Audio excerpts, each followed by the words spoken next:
If I could go back in time and tell my younger self one thing, it would be to pray.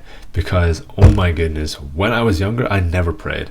And even just last year, I barely prayed. I'd tell him, like, bro, those little daily prayers are kind of nice to tick off on the Q checklist, but they are not going to cut it. If you want to be a disciple of Jesus, like a man of God, a servant of Christ, then you got to be steeped in prayer. Prayer's got to be your bread and butter. For the modern Christian, prayer has become such a last-minute, lazyful, back of the mind, if you have time kind of thing.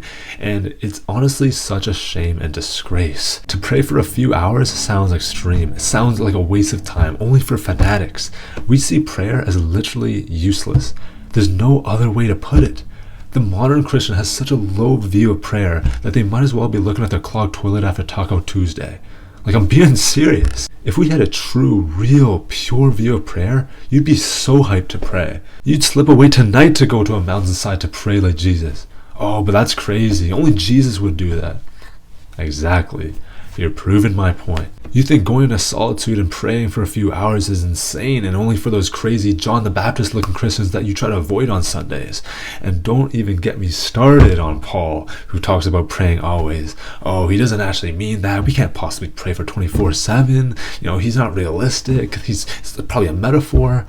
This is truly a joke, and it's a serious problem. Imagine what it would look like if our Christian leaders were actually men and women of prayer. So much so that when they teach or give advice, when they organize events, all of it comes from a deep personal relationship with Jesus, not from their fleshly selves that have these twisted and changing motives and desires. Imagine what it would look like if our Christian members, like the non-leaders, were so committed in prayer that their every word, thought, and action comes from their time in the quiet place. They wouldn't be swayed by the tides of life, but they'd actually know God and they'd know His will for their life. As Christians, when we're struggling with whatever it is in life, maybe you're bored to death at your office job, or you're stressing about this physiology assignment that's due at midnight, or you're worried about whether this relationship is going to work out or not, or simply you're just trying to push it out in the washroom, the one thing you have to do is pray.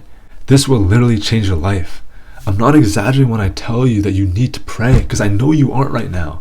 Praying for 1 minute before you hit the hay is nice, but I really don't think that's going to get you into a deeper relationship with Jesus. If you were to meet me in person, but the only things you're going to say was, hey, thanks for meeting up. I'm sorry I was angry, but you're still able to help me with that project though tomorrow, right? All right, see you, Chief. I'd be like, what is that? First off, you didn't even allow me to reply or anything. And secondly, how are you ever going to get into a deep relationship with me with just shallow and short interactions? You tell me. Because that is exactly how you're treating God, and I'm pretty sure you should give Him much more respect than you would for me. If I could recommend you one thing to do, it would literally be just to go and pray for a few hours every single day. And for all our busy people, just spend however much time you can in prayer. Cut out the TV shows, cut out the Instagram, cut out the gaming, just go and pray.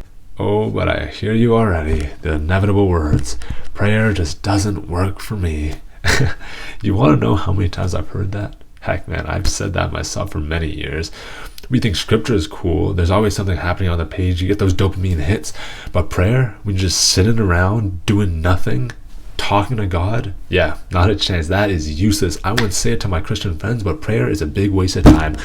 Wow, that feels so good to finally say, I'd rather hatch 1,212 eggs to catch my shiny EV than doing something like prayer, which just doesn't work for me. When I hear these things, there's two main problems that they fit under. Number one is that prayer doesn't work for you because you just don't get anything out of it. You dedicate time each day to pray, and it seems like nothing's happening. It's not effective. In other words, it's useless, so you quit trying. I really think this mindset comes from our culture, which has shaped us to have a very consumerist view of the world. I need to get something out of prayer or it's not worth it. We equate value to getting something out of the behavior. And if we don't perceive that we get anything useful, that behavior is useless and not worth it. You put time and energy into prayer and get nothing out of it, no products, no results, then there's no value. Prayer is useless. And there's not really an answer to this, but to pray. I prayed for 8 hours every single day for a couple months, and God will only reveal things very, very slowly. If you haven't done that, then I don't think you should just quit and say prayer doesn't work for you. And if you think praying that much for God to do what you think is so little is not worth it, then you better question your value system. How do you value things? What makes things worth it? Because you need to stop looking through worldly eyes. If you want to be a disciple of Jesus, your world is going to have to flip upside down. If prayer is just about getting something out of it, then you're missing the point. Getting something out of it is nice and good, but prayer is about getting you closer to God, simply being in His presence, and that is of infinite worth. The second problem is related to the first. Prayer doesn't work for you because you just don't know what to do. What do I say? Where do I pray? How long do I pray? And on and on. But do you know what I think? I think there's no way that you don't know what to do. If you really knew God, you'd know what to do in prayer. But if you don't know God, that's why you're confused. You think you're just going to sit there and nothing's going to happen. Well, sit there until something happens. You give up too early. You sit there twiddling your thumbs, back hunched like a gorilla, and then leave. What's that going to do? If you don't know what to do in prayer, then say so to God. Tell Him, Father, I don't know what to freaking do. I don't know how to pray. What do you want from me? I'm trying to seek you, but why is this so unclear? You make it so difficult. I don't know what to do. I'm frustrated right now. I'm confused. This is hopeless. If you don't know what to do, the answer is simple. Just pray. Because deep inside you do know what to pray for, but there's a damn block in the way, and I don't know what this block is. Maybe you're too scared. Maybe you're just not comfortable. Or you just don't know who God is yet, and so you don't feel like you can pray to Him how you actually feel. Or you don't feel like you can approach God being who you actually are. But Psalm 139 says that God knows your thoughts and hearts. So why aren't you being vulnerable, real, and open with Him?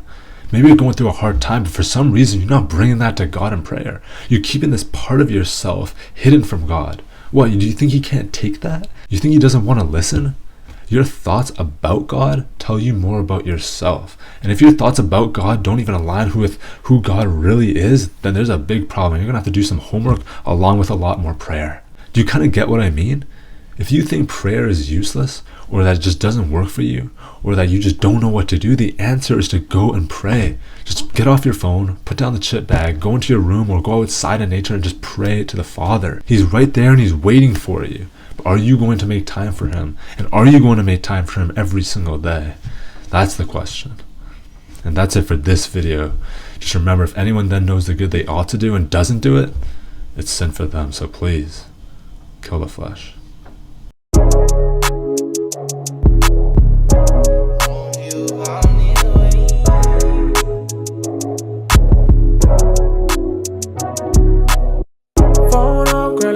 Go silent.